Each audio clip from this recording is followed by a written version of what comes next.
नमस्कार, जोहार झारखंड देख रहे हैं आप और मैं हूं आप सबके साथ अनूप।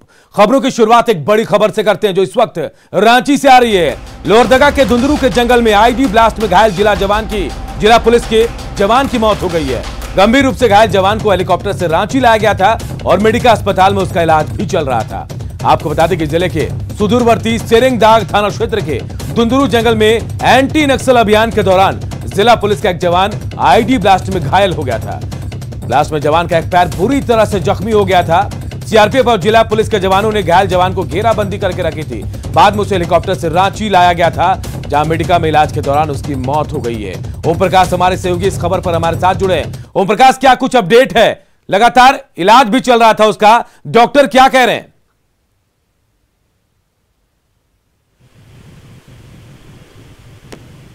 ओम प्रकाश, आप तक आवाज पहुंच पा रही है मेरी?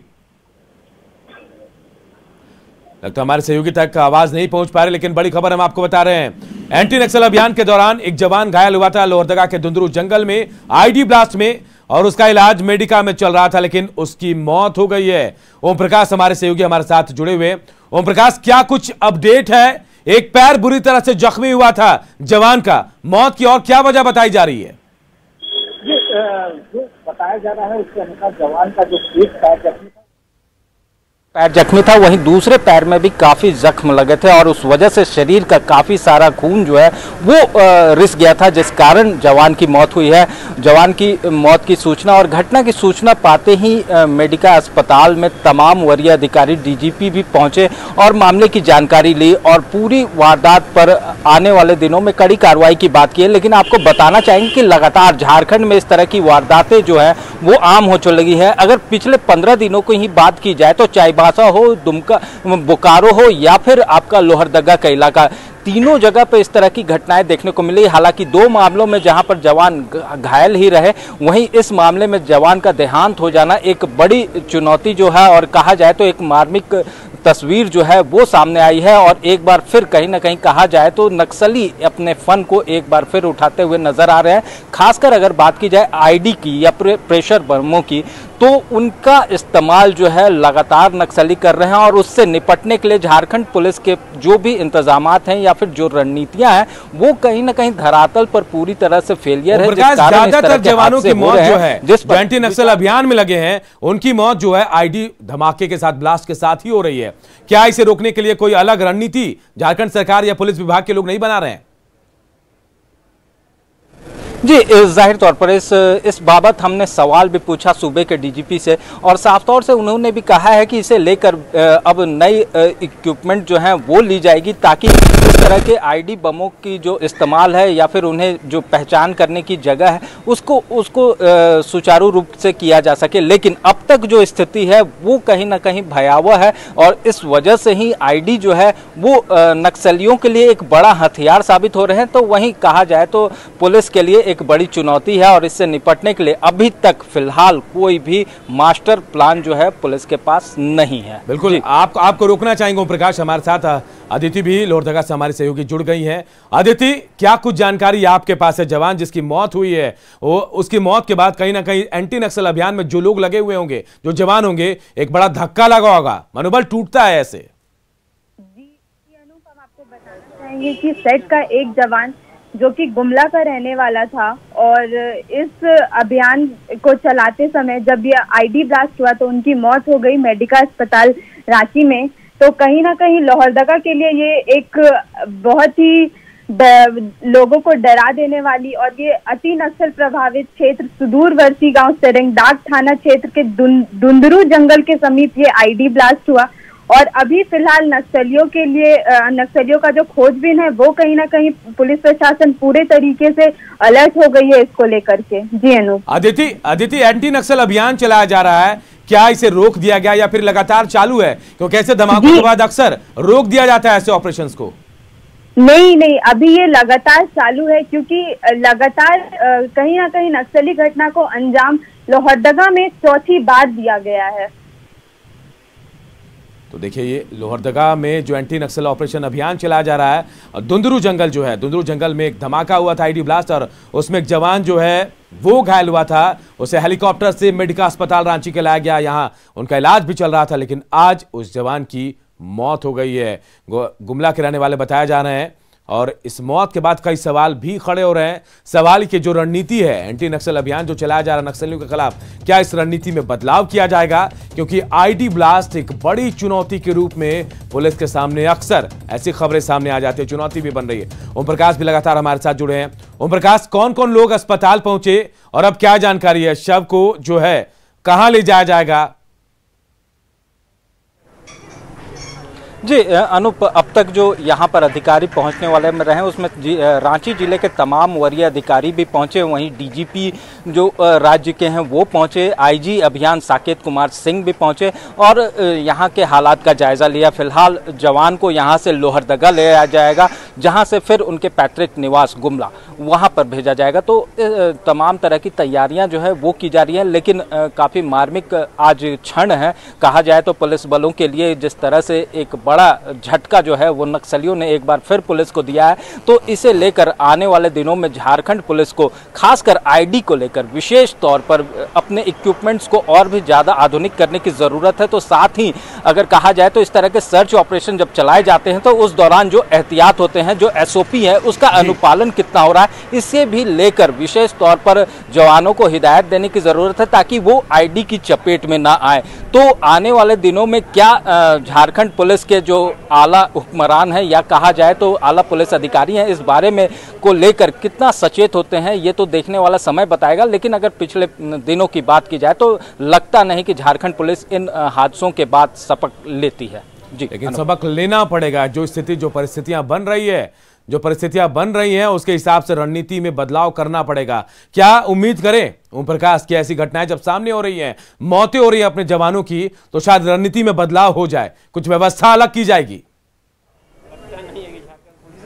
जी, जाहिर तौर पर बात तो की जाती है, हर बार बात की जाती है और इस बार भी अगर कहा जाए तो प्रदेश के डीजीपी ने इस बारे में कहा है कि हम इसे लेकर विशेष तौर पर अपना एक्शन प्लान तैयार करेंगे और उसके बाद ही ऑपरेशन को जारी किया जाएगा। और तमाम जगहों पर, खासकर जो हाल के दिनों की अगर बात की जाए तो आपका सरायकेला या चाईबासा का इलाका हो या फिर रांची से सटे हुए ग्रामीण इलाके या फिर लोहरदगा के इलाके या फिर बोकारो या फिर गिरिडीह के इन इलाकों में नक्सलियों की विशेष धमक जो है वो फिर से देखने लगी है। तो झारखंड पुलिस को भी अपनी रणनीतियों में जो अगर पिछले दिनों की बात की जाए तो उन रणनीतियों में बदलाव करने की ज़रूरत है, क्योंकि नक्सली जो है पुलिस की पुरानी रणनीतियों से सबक लेते हुए अपनी रणनीति तैयार कर रहे हैं और उसी अनुसार पुलिस को घेरने की कवायद कर रहे हैं। तो झारखंड पुलिस के लिए विशेष चुनौती है। अब सूबे के डीजीपी ने कहा है तो देखना होगा कि आने वाले दिनों में इसे लेकर क्या कुछ एसओपीज तैयार हो। प्रकाश, पूर्ववर्ती सरकार की बात करें तो कहा जा रहा था कि 2020 जो है दिसंबर तक खात्मा हो जाएगा झारखंड से नक्सलियों का, लेकिन ऐसा हुआ नहीं। अब नई सरकार आई और नई सरकार में डीजीपी जो एमवी राव थे, पहले के डीजीपी, लगातार कहते रहे कि अगर आपने सरेंडर नहीं किया नक्सलियों से तो आपका खात्मा हो जाएगा, लेकिन इसके बावजूद नक्सली अक्सर ऐसी वारदातों को अंजाम दे रहे। तो क्या लग रहा है कि नक्सली जो है सरकार या फिर जो बड़े अधिकारी उनकी बातों को कोई तवज्जो नहीं दे रहे हैं? जी, नक्सली तो अगर कहा जाए तो साफ तौर से अपनी एरिया या फिर अपने वर्चस्व को लगातार बढ़ाने की कवायद में जुटे हैं। हालांकि पिछली सरकार में अगर बात की जाए तो अभियान में तेजी आई थी और पुलिस के द्वारा काफ़ी कुछ काम किया गया था। लेकिन अगर बात की जाए तो हाल के दिनों में जिस तरह से नक्सलियों की धमक एक बार फिर से देखने को मिल रही है और लगातार इस तरह के हमले किए जा रहे हैं, नक्सलियों से लगातार मुठभेड़ के बावजूद नक्सली पुलिस के ऊपर हमला कर रहे हैं, तो ये साफ तौर से दर्शाता है कि जो वर्तमान पुलिस या फिर जो रणनीतियां हैं उसमें बदलाव की ज़रूरत है ताकि इन नक्सलियों पर लगाम लगाई जा सके। आपको बताना चाहेंगे कि पिछले दिनों जो हमारे पास जो जानकारियां आई थी, खुफिया विभाग के द्वारा भी अलर्ट जारी किया था, उसके अनुसार कोरोना काल में जो भी मजदूर बाहर से आए हैं या फिर वर्तमान में जो बेरोजगारी की समस्या है उसे देखते हुए नक्सली उसे लगातार भुना रहे थे और वहां से लोगों को अपने बेड़े में जोड़ा गया है और उन्हें अपना हिस्सा बनाया गया। तो कहीं ना कहीं कहा जाए तो नक्सली इसका फायदा उठा रहे हैं और पुलिस या फिर सरकार कहे तो इसमें कहीं ना कहीं पीछे रह गई, जिसका हर्जाना जो है वो मौजूदा सरकार, अगर मौजूदा सरकार सख्ती का पालन करे, सख्ती से ले तो शायद काम बन जाए, नक्सलियों का खात्मा भी हो जाए। क्यों ऐसा मौजूदा सरकार नहीं कर रही है? क्या कोई सॉफ्ट कॉर्नर है?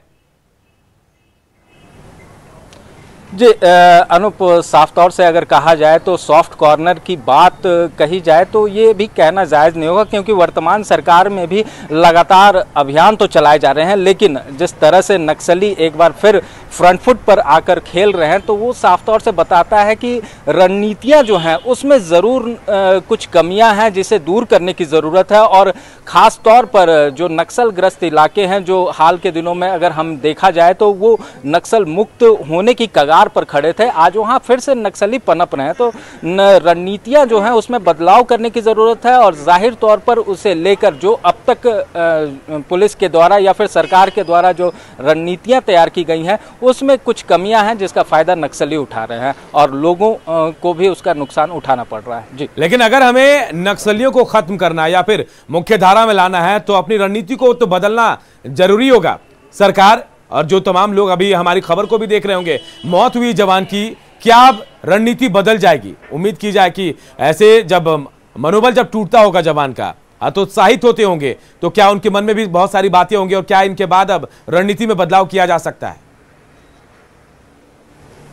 जाहिर तौर पर अगर रणनीतियों में बदलाव नहीं किया जाता है या फिर पुलिस के द्वारा इसे लेकर या फिर सरकार के द्वारा इसे लेकर कुछ बदलाव नहीं किए जाते हैं तो आने वाले दिनों में इस तरह की घटनाएं बढ़ेंगी, और जो कि इन दिनों हाल के दिनों में बढ़ती जा रही हैं। तो एक बार ज़रूरत है कि इन रणनीतियों पर पुनर्विचार किया जाए, खासकर ग्रामीण इलाकों में या फिर जहाँ पर विकास की धारा नहीं पहुँची है या फिर पहुँचने में जो भी हाल के दिनों में कठिनाइयाँ आई हैं उसे दूर किया जाए, तभी वहाँ से नक्सलवाद खत्म होगा। क्योंकि नक्सलवाद का रास्ता जो है वो अभियान से ज्यादा विकास की वजह से ही खत्म होता है, और यही पूर्ववर्ती सरकार ने किया था। विकास की धारा जो है वो उन इलाकों तक पहुंचा पाई थी और उस वजह से नक्सलियों पर काफी हद तक लगाम लग पाया था। लेकिन वर्तमान में देखा जाए तो ये एक बड़ा अहम रोल है जो वर्तमान सरकार में नहीं हो पा रहा है, जिस वजह से नक्सली जो है वो मुख्य धारा में भी नहीं लौट रहे हैं और इस तरह से पुलिस बलों पर हमला कर रहे हैं, ग्रामीणों पर हमला कर रहे हैं और फिर से अपनी दबिश जो है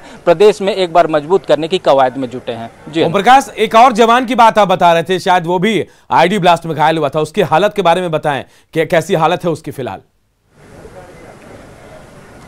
जी अनूप, जो हाल के अगर 15 दिनों की बात की जाए तो जो 2 जवान इससे पूर्व जो बोकारो में भी गोली लगने से एक जवान घायल हुए थे, वहीं चाईबासा में एक जवान घायल हुआ था। दोनों की हालत जो है वो स्थिर है और उनकी स्थिति लगातार बेहतर हो रही है। इस तरह की बातें जो हैं वो हमें पता चली है, लेकिन आज जो घटना हुई है वो काफ़ी मार्मिक है। जिस तरह से जवान 9:30 बजे ये पूरा इंसिडेंट होता है, 10 बजे तक जवान को जंगल से बाहर भी ले आया जाता है, आधे घंटे का वक्त काफ़ी ज़्यादा होता है और उस वजह से खून का रिसाव काफ़ी ज़्यादा हुआ। फिर वहाँ से चॉपर से रांची लाने में भी वक्त काफ़ी लगा। जो पूरी घटना में अगर देखा जाए तो पुलिस बलों के द्वारा लगातार तेज ऑपरेशन किया गया, जवान को बचाने की कोशिश की गई, लेकिन वो नाकाफी रहा, जिस वजह से आज जो है जवान को अपनी जान से हाथ धोना पड़ा। तो देखिए, लोहरदगा के दुंदरू में आईडी ब्लास्ट हुआ था, एक जवान के घायल होने की खबर मिली, उसे इलाज के लिए रांची के मेडिकल अस्पताल लाया गया, लेकिन वहां इलाज के दौरान आज उसकी मौत हो गई है। बहुत बहुत शुक्रिया ओम प्रकाश इस तमाम जानकारी के लिए आपका। बढ़ते आगे और बात गढ़वा की करते हैं। गढ़वा के मंडल कारा में बंद कैदी रघुनी शाह की इलाज के दौरान सदर अस्पताल में मौत हो गई। मृतक अवैध रूप से शराब बेचने के आरोप में 1 महीने से जेल में बंद था। जेल में तबीयत बिगड़ने के बाद उसे अस्पताल में भर्ती कराया गया। वहीं परिजनों का कहना है कि गिरफ्तारी के दौरान मारपीट और इलाज में लापरवाही के चलते कैदी रघुनी शाह की मौत हुई। परिजनों ने प्रशासन पर तबीयत खराब होने की सूचना नहीं देने का आरोप लगाया और शव लेने से इनकार कर दिया। हालांकि उचित कार्रवाई और मुआवजे का भरोसा मिलने के बाद परिजनों ने शव को लिया।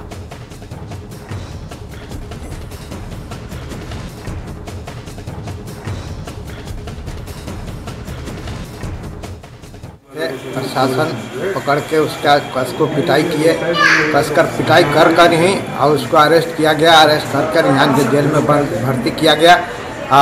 भर्ती करने के बाद उसका कोई इलाज नहीं हुआ, जिसका लापरवाही से वो उसका मृत्यु हो गया। इसका जेल से तबीयत खराब था, इसको हॉस्पिटल लाया गया है, यहाँ लाने के बाद इसका मौत हो गया। और रांची से अगली अहम खबर आ रही है, जहां जैप 10 की महिला पुलिसकर्मी से धक्का मुक्की हुई है और धक्का मुक्की सुषमा लकड़ा के साथ रानी चिल्ड्रन अस्पताल में हुई।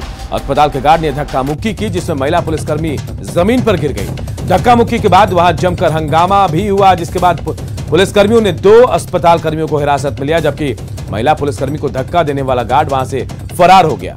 पुलिस मेंस एसोसिएशन ने इस कार्रवाई की निंदा करते हुए कार्रवाई की मांग की और जानकारी यह भी मिल रही है कि कुछ लोगों को अस्पताल के कर्मियों को हिरासत में लिया गया, जबकि गार्ड को भी गिरफ्तार किया गया है।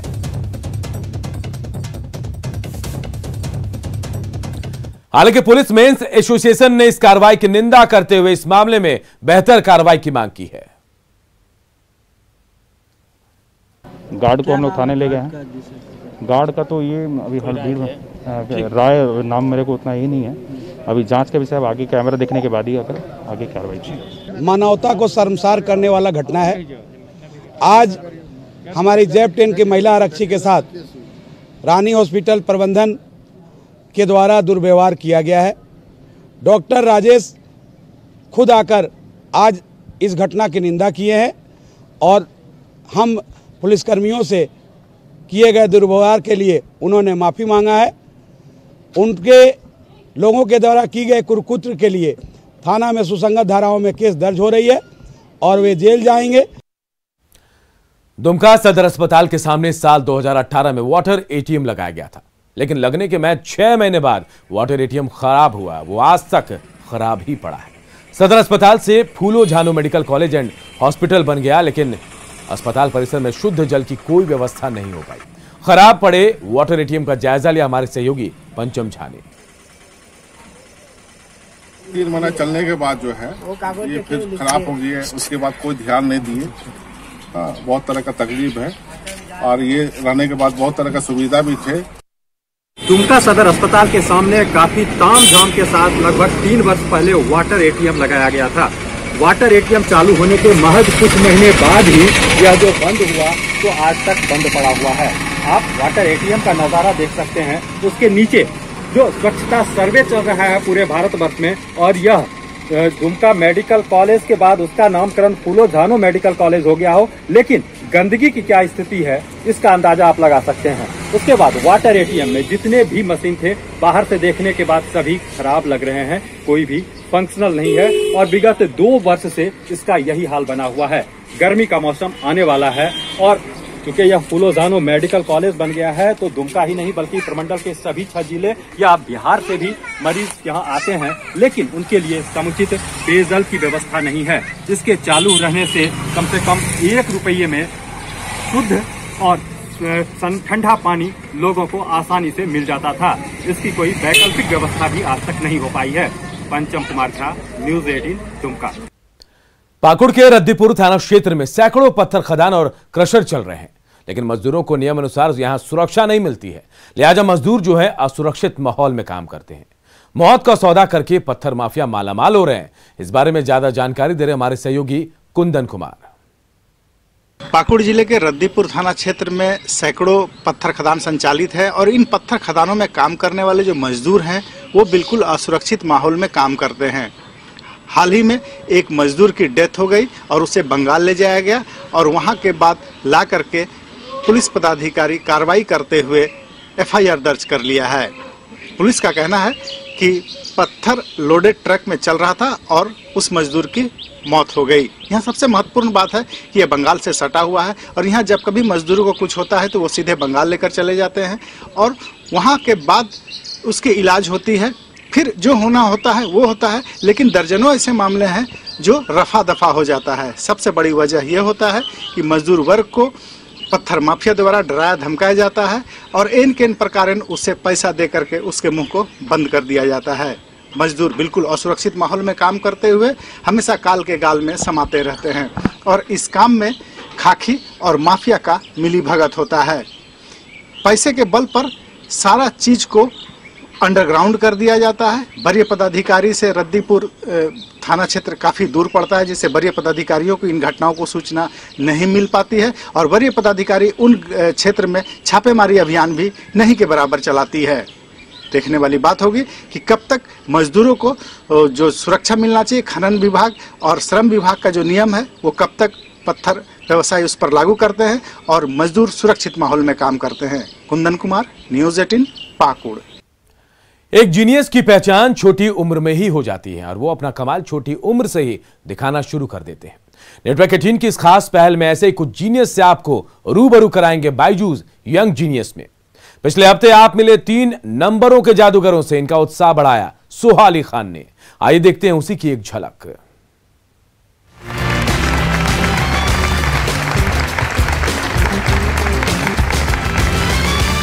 नमस्कार। The child is a father of the man. मनुष्य का बचपन उसके व्यक्तित्व की नींव है। ऐसे ही कुछ चाइल्ड प्रोडिजी से हम आपको आज मिलवाएंगे बायजूस यंग जीनियस के मैथमेटिक्स स्पेशल में। छोटे आर्यभट्ट के नाम से पहचाने जाने वाले चिराग को 100 करोड़ तक के पहाड़े जुबानी याद हैं। मेरा नाम चिराग राठी है। मैं आगे जाकर कुछ ऐसे फॉर्मूलाज बनाना चाहता हूँ जिससे कि जैसे मैथ मुझे बहुत अच्छा लगता है वैसे ही आने वाले लोगों को और बहुत से बच्चों को मैथ बहुत ज्यादा अच्छा लगे। Please welcome the actor, author, mother, the wonderful Sohali Khan. Hello, आदाब आदाब, वेलकम। आदाब, नमस्ते। नमस्ते, I am good to see you. कैसे हो? दैट्स चिराग राठी। अब चिराग जो है ये एंजॉयज मैथ्स। मैं आपसे जानना चाहता हूँ कि आप मेरे जैसे थे जिनको मैथ से डर लगता था। I have to tell you, मैं A ग्रेड स्टूडेंट हूँ, सब जानते हैं। बहुत पढ़ाकू थी मैं स्कूल में, but maths was my weakest subject. तो आपके सामने 5 नंबर्स हैं, टॉप से शुरू करते हैं। 1,05,625 325। दूसरा 7,67,376 876। 9,63,73,489। 1 2 9,870। 3 ये होता कैसे है? 9,817 करेक्ट। और अब इस स्टेज पर आने वाले हैं ऐसे 2 यंग जीनियसेस, 2 ऐसे बच्चे जिन्हें देखकर आप भी कहेंगे बाप रे बाप। I'm Jayaditya Shetty. I'm 11 years old. I'm from Mumbai. I'm Avantika Kambli.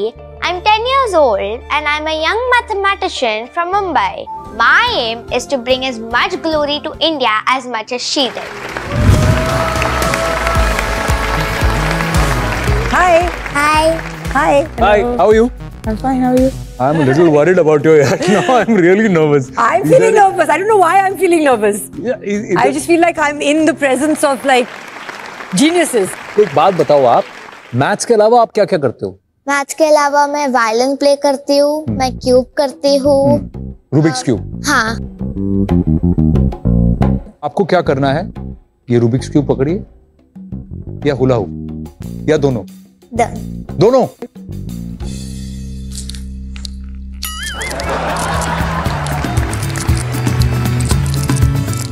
What is going on? How is she even doing this? That's amazing, man. That's really amazing. I'm just wowed. हाँ? किसको देना है? Choice है, Rubik's cube या hula hoop. Attempt करना चाहेंगी?